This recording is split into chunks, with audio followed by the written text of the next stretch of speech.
Hi friends welcome to my channel education Odisha. तबे friends ए video रे मु आपण मान पे नै आछि जोटे कि हम माने ओएसएसटी रो क्लास करूथिले। सो एथिरे हमें पॉलिटिकल साइंस रो मु इंपोर्टेंट क्वेश्चन नै आछि। हमें चैप्टर 1 पढिथिले salient features of Indian constitution. तो सेथिरु मु केमती क्वेश्चन आछि सेटा हमें देखिबा एवं विथ चैप्टर 2 रो मध्ये इंपोर्टेंट क्वेश्चन एथिरे केतोटी अछि हम माने डिस्कशन करिबा। एथिरु मैक्सिमम चांसेस आपण माने गोटे क्वेश्चन पाई जिवे। सो चलतु आम मैंने डिस्कसन करवा कौन अच्छी आमर question silent features of Indian constitution India constitution उपरे इंपोर्टेंट क्वेश्चन डिस्कसन करवा। ता पूर्व कही रखिए जदि न्यू व्यूअर अटंती तेरे सब्सक्राइब करी पाखरे थिबा बेल आइकन को प्रेस कर दियंतु जहाँ फल मु जो नुआ वीडियो अपडेट करी ताहा आपण माने नोटिफिकेशन आकार पाई परिबे। तेरे चलतु देखिबा कौन अच्छी। First question Which of the following is a features of the parliamentary form of the government? आ भितर को फीचर्स टा कहूची जे आम गवर्नमेंट हला पार्लियामेंटरी फॉर्म ऑफ गवर्नमेंट। आमर executive is responsible to judiciary, executive is responsible to legislator, judiciary is responsible to executive, legislator is responsible to executive. आमर कौन कहूची which of the following feature is the parliamentary form of government that is the option B executive is responsible to जो legislator. आमर executive टा legislator पाखरे सब बेले responsible option number B हैला ठीक। तापर देखिबा 2 number question match the following कौन आ भितर मैच करिबा। आमर कोठू को कॉन्स्टिट्यूशनल प्रोविजन टा आसी आम भारतर कॉन्स्टिट्यूशन आमर तो तैयारी हेची खाली मन को तैयारी हे जाय ना आम विभिन्न देशर कॉन्स्टिट्यूशन रु अनुकरण करिकी करिचे। तो आमर कोठू कौन आसीची फेडरेशन पार्लियामेंटारी डीपीएसपी फंडामेंटल राइट आमर कोठू कौन आसी ना आमर फेडरल स्ट्रक्चरटा आमर मानकर आसीची कनाडा रु एटा हबो 3। सेमती आमर पार्लियामेंटारी स्ट्रक्चरटा कोठू आसी ना ब्रिटेन रु आसी। डीपीएसपी बा डायरेक्टिव प्रिंसिपल आपण मानकर आसी आयरलैंड रु 4 टा हबो। फंडामेंटल राइट टा आसी आमर यूएसए रु। ताले कोन हबो आंसर 3 2 4 1। ताहले आमर आंसर कौन हम ऑप्शन नंबर डी 3 2 4 1 बुझीला कोठू कौन आछि। नेक्स्ट क्वेश्चन देखिबा which of the following features does the Indian constitution borrow from the Weimar constitution of Germany. आमर वीमर कॉन्स्टिट्यूशन ऑफ जर्मनी रु आमर को फीचर्सटा इंडियन कॉन्स्टिट्यूशन बोरो करिछि। The idea of federation with strong centre, the method of presidential election, the emergency power, the provision of concerning the suspension of fundamental right during national emergency। आमर Weimar constitution Germany रु आनिछि option number D provision concerning the suspension of fundamental right during national emergency. जदि आमर किछि national emergency होछि ताले fundamental right टा suspend हो जाउछि तो सेटा आमर वीमर कॉन्स्टिट्यूशन ऑफ जर्मनी रु आम इंडियन कॉन्स्टिट्यूशन आनिछि बुझियला। परवर्ती क्वेश्चन को जिबा question number 4 match the following पुणी सेटा आसिला से भली क्वेश्चन जोटा कि आमर कोठू कौन आसीची। फर्स्ट है रूल ऑफ लॉ, डीपीएसपी बा directive principles, concurrent list, suspension of fundamental right during emergency. एटा हम माने पढ़िले suspension of fundamental right during emergency कोठू आनिची बोली पढ़िले ना जर्मन कॉन्स्टिट्यूशन रु आनिची बोली पढ़िले। सेमती रूल ऑफ लॉ टा आपण मानकर आसीची ब्रिटिश कॉन्स्टिट्यूशन रु 4 हबो। डीपीएसपी आसीची आयरिश कॉन्स्टिट्यूशन ऑप्शन नंबर 3 हबो। कनकरेंट लिस्ट आसीची ऑस्ट्रेलियन कॉन्स्टिट्यूशन रु ताले आंसर कौन हबो ऑप्शन नंबर बी 4 3 2 1। नेक्स्ट देखिबा which of the following features and their sources is correctly matched. आ भितर कोटा करेक्टली मैच्ड अछि judicial review British practice, concurrent list Irish, DPSP Irish, fundamental right US. आ भितर करेक्ट कोटा अच्छी ना ऑप्शन नंबर ए आउ ये सब गुड़ाक भूल अच्छी माने एटा एठू आसीनी कनकरेंटा जो एठू which of the sorry wrongly matched which of the following features and wrongly matched माने जुडिशियल रिव्यू ब्रिटिश प्रैक्टिस रु आसी नाही आउ एगुड़ाक सब आसीची। कनकरेंट लिस्टटा ऑस्ट्रेलियन कॉन्स्टिट्यूशन रु आसीची, डीपीएसपी आयरिश कॉन्स्टिट्यूशन रु आसीची, फंडामेंटल राइट टा हमर यूएस कॉन्स्टिट्यूशन रु आसीची। रॉन्गली मैच्ड हैला ऑप्शन नंबर ए बुझे गला। नेक्स्ट देखिबा Question number 6. Which constitution has inspired the Indian concept of rule of law, parliamentary system and law making procedure? US Constitution, British Constitution, Canadian Constitution, all of above. को constitution आमर Indian concept of rule of law, parliamentary system and law making procedure आमर British Constitution हम हमको inspire करिछि British Constitution. Next देखिबा The Constitution of India borrowed the scheme of federation of को उद्देश्यर constitution रो federal system टा India आनिछि. USA, Canada, Ireland, UK federal structure टा आनिछि आपण मानकर ऑप्शन नंबर बी कनाडा रो. नेक्स्ट देखिबा the Indian constitution closely follows the constitutional system of. Indian constitution आमर कॉन्स्टिट्यूशनल सिस्टम आमर क्लोजली फॉलो को कंट्री को करूछि. USA, UK, Switzerland, Russia closely follow करूछि that is the UK option number B. परवर्ती question which of the following is a feature common to both Indian federation and the American federation. भितर आमर common को system टा अछि single citizenship, dual judiciary, 3 list of the constitution, a federal supreme court to interpret the constitution.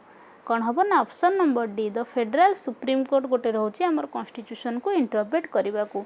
यहाँ both रोचे आमर American federation रे और इंडियन फेडरेशन रे एटा ही कॉमन अच्छी. नेक्स्ट देखिबा the inspiration of liberty, equality and fraternity was derived from. Liberty, equality और फैटर्निटी आमर को कॉन्स्टिट्यूशन को थ्रू आसीछि. American revolution, French revolution, Russian revolution, none of this. Liberty, equality और फैटर्निटी टर्म गुड़ाक आमर आसी फ्रेंच रिवोल्यूशन रो ऑप्शन नंबर बी. नेक्स्ट देखिबा Indian president and prime minister are the replica of the head of the state of which country. आमर president और prime minister होची को कंट्री भली आमर काम करंती, को कंट्री रे आम भली अछंती. Britain, USA, Ireland, Russia that is the Britain. Britain रे भी सेमती आम भली प्रेसिडेंट नोमिनाल हेड रुहंती, प्राइम मिनिस्टर काम करंती आमर जेमती ब्रिटेन रे सेमती. नेक्स्ट देखिबा the president of Indian union has the same constitutional authority as the. आमर इंडियन यूनियन रो प्रेसिडेंट को कॉन्स्टिट्यूशनल अथॉरिटी आउ को यूनियन रो प्रेसिडेंट को भली सेम रहिछि. British monarch, president of USA, president of Egypt, president of Russia. कौन हम ना ब्रिटिश मोनार्क भली ऑप्शन नंबर ए. ब्रिटिश मोनार्क रे भी आम इंडिया रे जेमती आमर से भली प्रेसिडेंट को काम US जो आमर ब्रिटिश कॉन्स्टिट्यूशन रे मध्य से भली सेम रहुछि. Next question which of the following describes India as the secular state. आ भितर कोटा आमर डिस्क्राइब करूछि जे इंडिया होछि गोटे secular state. Fundamental right, 9th schedule, directive principles, preamble of the constitution किए करूछि ना आमर option number D preamble of the constitution ही आमर डिराइव कर दोछि जे India as a secular state. Next देखिबा in a parliamentary form of government real power of the state are vested in. Parliamentary form of government रे real power काहा को दिया हैछि. Council of ministers headed by prime minister, president, government, parliament. आमर real power रोचे आपण मानकर option number A council of ministers headed by the prime minister. यांको पाख ही रियल पावर रोचे. Which of the following is not the basic features of Indian constitution. कोटा भितर बेसिक फीचर्स नुहे, not the basic features. Indian constitution, presidential government, parliamentary government, federal government, independent judiciary.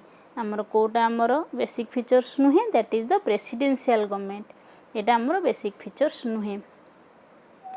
Next देखिबा the constitution of India is design to work as a unitary government. आमर constitution of India को design कराई unitary government हिसाब रे कहा भली in a normal time, in the times of emergency, when the parliamentary so desires, at the will of the presidents. केते बेले हमर यूनिटरी गवर्नमेंट भली हमर कॉन्स्टिट्यूशन ऑफ इंडिया कहिछि जे काम करिवो गवर्नमेंटटा.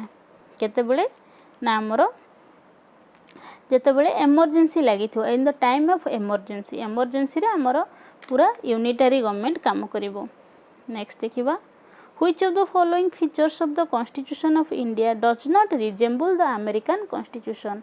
आ भितर कोटा अमेरिकन कॉन्स्टिट्यूशन भली रिजेम्बल डज नॉट रिजेम्बल नुहे written constitution federal form of government fundamental right parliamentary form that is the option number D parliamentary form.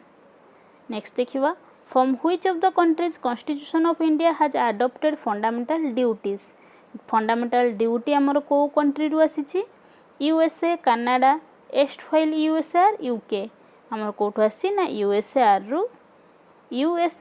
रु आमर आसी कॉन्स्टिट्यूशन फंडामेंटल ड्यूटीज आसी।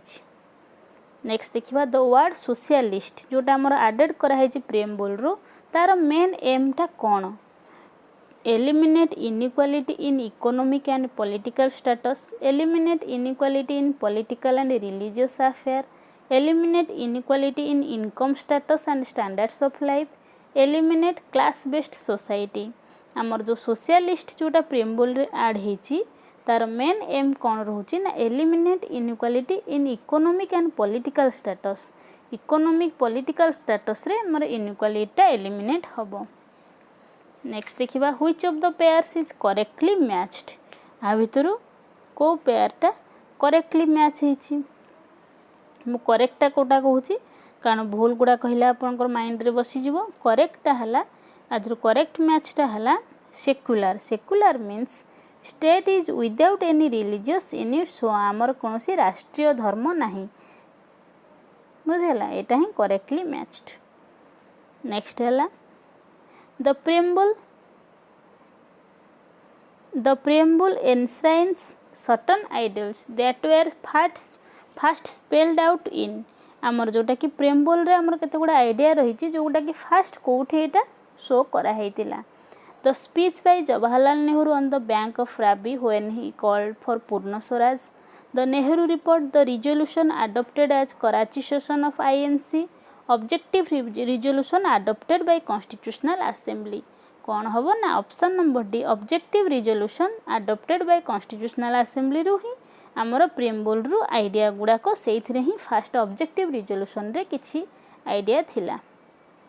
नेक्स्ट देखिबा the part of constitution that reflect the mind and ideals of the framer is आमर जो माने frame करथिले कोथरे ही तांकर रिफ्लेक्ट द आइडिया आमर आइडियल गुड़ाक कोथरे ही अच्छी directive principles fundamental right preamble citizenship आमर कोथरे अच्छी ना प्रिएम्बल रे ही आमर फ्रेमर मानकर आइडिया गुड़ाक रही आइडियल गुड़ाक रही। नेक्स्ट देखिबा which of the following determines that the Indian constitution is federal आ भितर कोटा डिटरमाइन करूछि जे इंडियन कॉन्स्टिट्यूशन फेडरल यूनिटरी न होइकरी federal a written and rigid constitution an independent judiciary vesting residuary powers with the center distribution of powers between states and center देखो तो आमर ऑप्शन नंबर डी फेडरल आमको unitary न होइकरी आमर federal केमती हेछि ना आमर पावर गुडाक डिस्ट्रीब्यूट करा हे जाइछि between the centre and state भितर डिस्ट्रीब्यूट करा हे जाइछि। नेक्स्ट देखिबा the Indian constitution is regarded as आमर इंडियन कॉन्स्टिट्यूशन को कौन रिगार्ड करा हुए federal unitary parliamentary federal in forms of unitary in spirit कौन हम ना option number D federal in forms of unitary in spirit यहाँ है ठीक आंसर। तेबे ये थिला आपण मानकर चैप्टर 1 रु इम्पोर्टेंट क्वेश्चन परीक्षा आसवा भली प्रश्न आशा करछि वीडियोटी निश्चित भाव भल लागिथिबो आपन को हेल्प करिवो एवं जदि ता पूर्व आपण माने थ्योरी क्लासटा देखि नाहंती सेटा मध्ये हम डिस्क्रिप्शन बॉक्स रे लिंक देछि देखि नेबे जोटा कि आपण क्वेश्चन आंसर करिया पे सहज हबो। तेबे चलंतु नेक्स्ट वीडियो रे हम पढिबा चैप्टर 2। धन्यवाद।